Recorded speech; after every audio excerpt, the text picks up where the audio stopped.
Good morning. Thank you for joining us today. My name is Carol Thornton. I'm a mother of 2 children and a passionate public health professional. And I'm also the local leader of the Harrisburg area chapter of Moms Demand Action for Gun Sense in America. Moms Demand is the largest grassroots organization dedicated to finding solutions to prevent gun violence in our communities. We are pro-gun safety, and we believe respecting the Second Amendment goes hand in hand with common sense gun laws. As a member of this diverse coalition of gun owners, survivors of violence, and advocates, we believe in gun sense.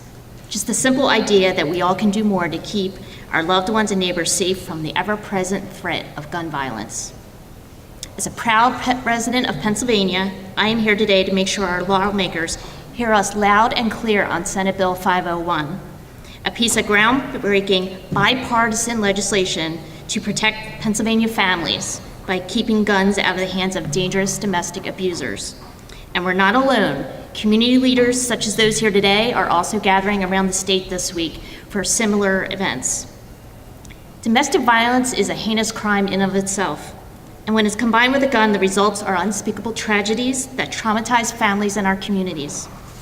We can no longer afford to turn a blind eye to the fear that so many families are currently living through because of this loophole in our state's domestic abuse laws. The time to act is now. Our speakers today, who are representing local cities and domestic violence services, will explain why we cannot wait a moment longer. First, it is an honor to introduce Mayor Eric Pappenfuss, Mayor of Harrisburg, and Chief Carter. Thank you. Thank you, Carol, and thank you for all that Moms Demand Action for Gun Sense in America does for the community to make our area and indeed our state safer. I'm joined by Chief Thomas Carter here of the Harrisburg Police Department because we want to stand together and say that this measure, supporting Senate Bill 501, is important to your local municipal officials. It is important to law enforcement. It is indeed a bipartisan effort. And we're here in Harrisburg, sort of outside the bubble of Capitol Hill or to basically say that we need to get through to the legislators and tell them to take action and to take action immediately. I want to set the stage for what we're talking about here today, and then you've got a lot of speakers, so I won't take too long. But the context here is important, and the most important thing that you need to take away is that guns and domestic violence are indeed a deadly combination. Last year, 57 Pennsylvanians were shot in domestic violence incidents, and that is over half of all of those who were killed by domestic violence, which is an incredible statistic. It's not a new trend. It's been happening all for over the past decade. Firearms are accounting for more than half of all domestic violence-related homicides. And you know who else is at risk? Law enforcement. 2 of the people who were killed last year were law enforcement officers responding to domestic violence incidents. So this law change will make their job safer as well. We want to keep guns out of the hands of domestic abusers. It is absolutely essential to do that to protect Pennsylvania women. About half of women shot to death in Pennsylvania are killed by intimate partners, according to the FBI. And research shows that the presence of a gun in a domestic violence situation makes it 5 times more likely that a woman will be killed. Powerful statistics. Now, the current law is not enough. As many of you know, there is a federal law on the books, but there is no state law to mirror that federal law. And as a result, judges have discretion. And in reality, from 2001 to 2015, only 14%, that's 1 in 7, of people who were issued final protection orders were required to turn in their firearms. That's an amazing statistic. To put that in greater context, that's a study of over almost 48,000 total final protective orders, and only 6,500 of those were required to turn in their firearms. So this is what Senate Bill 501 will do. It will do 3 major things. It will prohibit all domestic abusers subject to active final protection orders from having guns. It will require those abusers under active restraining orders to turn in their guns to dealers or law enforcement. Another loophole currently is that you could turn your gun into a friend or a family member, and instead we want that to be changed to be dealers or law enforcement. And we're going to strengthen the law to make it sure that when people turn in their guns, they have to do it in a short amount of time. In fact, they have to do it in 24 hours. Currently, there is a 60-day period allowed for the surrendering of your firearms, and we want to see that shortened. It's important to note that this is bipartisan.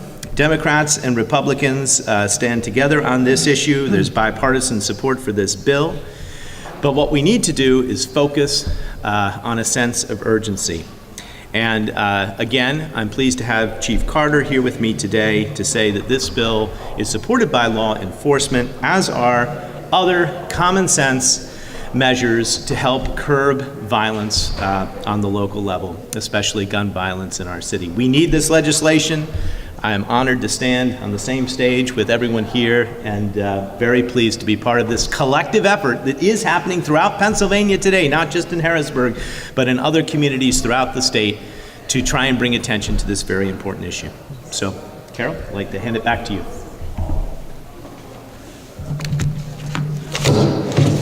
Chief Carter. He'll be here if there are questions or anything. Okay, great. Thank you, Mayor Papenfuse. Next, we will hear from Equina Washington, Director of Community Relations for the City of York, on behalf of Mayor Kim Bracey. Thank you. Good morning, everyone. Mayor Papenfuse, Deb Marteslow, Carol Thornton of Moms Demand Action, on behalf of Mayor C. Kim Bracey of the City of York, thank you so very much for the opportunity to stand alongside you and many others that are here with us today in support of such an important and life-saving piece of legislation, Senate Bill 501, which will ultimately strengthen existing law by limiting the accessibility of firearms to domestic violence abusers. As many of us are aware, it takes tremendous courage for a victim of domestic violence to reach out, seek help, and file for protection from abuse order. I know personally because I am a survivor. At that very moment in a victim's mind, they understand that their stakes of safety between them and their abuser have been lowered and that they are at their most vulnerable time. Then to receive information that their abuser's firearms will remain in their possession or the possession of a family member or friend haphazardly places them at a heightened level of vulnerability and fear, not only for their lives, but for the lives of their children, family, and friends, leaving them at a place of increased danger when the ultimate purpose of them seeking help was to feel safe again. Unfortunately, this is the stage set for many victims and survivors in Pennsylvania due to our current laws that need strengthened to fully protect the rights of those affected by domestic violence. The effectiveness of Senate Bill 501 will impact citizens and communities throughout Pennsylvania by increasing safety for victims and survivors alike, ensuring that guns stay out of the hands of domestic violence abusers, by prohibiting all domestic violence abusers that are subject to active final protection orders from having guns, requiring abusers under active protection from abuse orders to turn in their guns to dealers and to law enforcement, and by strengthening the law for convicted abusers turning in their guns by shortening the 60-day period to a surrender of 24 hours. Thank you.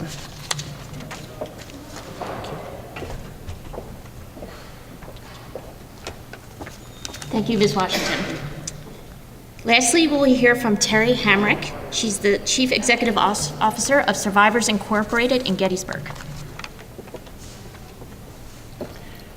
Thank you so much for this opportunity. It's an honor to stand among such dedicated individuals that are working to make our homes safer. And every home should be a safe home. Domestic violence does not discriminate on age, race, ethnicity, or any other demographic factors. And someone should not have to worry about, after having an argument with their abusive spouse, retreating to the bathroom and being killed by a shotgun blast to the face. That happened when I first took leadership at Survivors almost 11 years ago. We've also seen things like a woman who witnessed a domestic violence incident between her son and her abuser, retreated to seek help from the police, and not only was he killed, but she was killed as well. Recently, we've had incidents where folks that have been trying to flee the relationship have had murder-suicides or have been wounded while their child has been murdered, and then the abuser turned the gun on himself. In the 11 years that I've been at Survivors, most of the murders in Adams County have been domestic violence related. The large majority of those domestic violence murders have been perpetrated with guns. We've heard a lot of statistics about how dangerous it is and what a deadly mix domestic violence and guns are. We know that when folks are trying to leave the violence and leave the relationship, that is statistically the most dangerous time for folks to leave that relationship. When you think about the gap that there is right now between federal law and how law is interpreted here in Pennsylvania, 60 days is too long. 24 hours aligns us with safety. You're trying to figure out how to leave a domestic violence relationship when it's incredibly dangerous. You have sought a PFA and have got a final active PFA, and then your abuser currently under this law has 60 days to relinquish. That's a long time. And currently can relinquish to a family member or to a family friend that may not keep those guns, in their possession.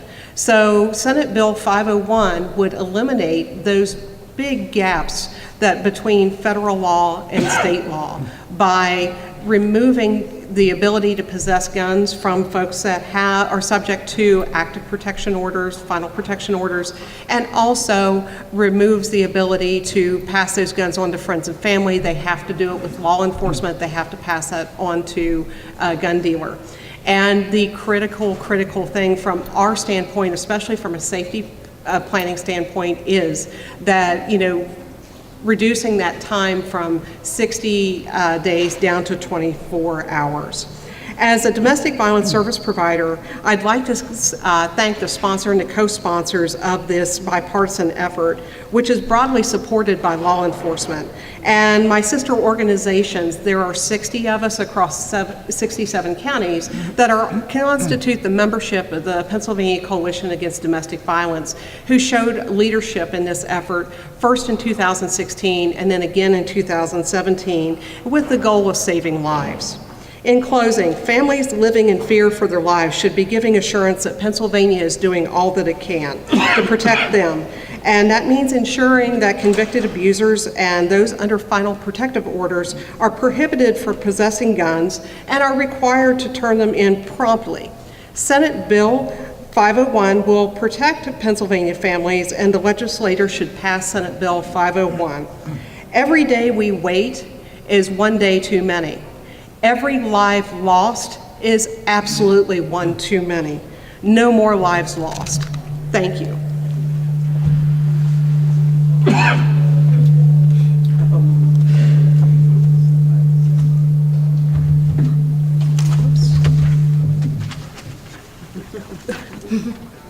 Thank you, Ms. Hamrick. I'd like to take the time to also thank all of our supporters for being here today. Thank you for showing the support of our bill between the many organizations in Pennsylvania who are interested in saving lives through prevention of homicide and domestic violence situations. Also, our representatives today from the Carlisle Borough Police. I hope the legislature, the people who make our laws, will listen to people and pass Senate Bill 501 as soon as possible. Just as Ms. Hamrick said, one day longer is one day too many. We have the opportunity to change the course of our state, to make it safe for all families. We cannot hesitate a moment longer. Gun sense must prevail.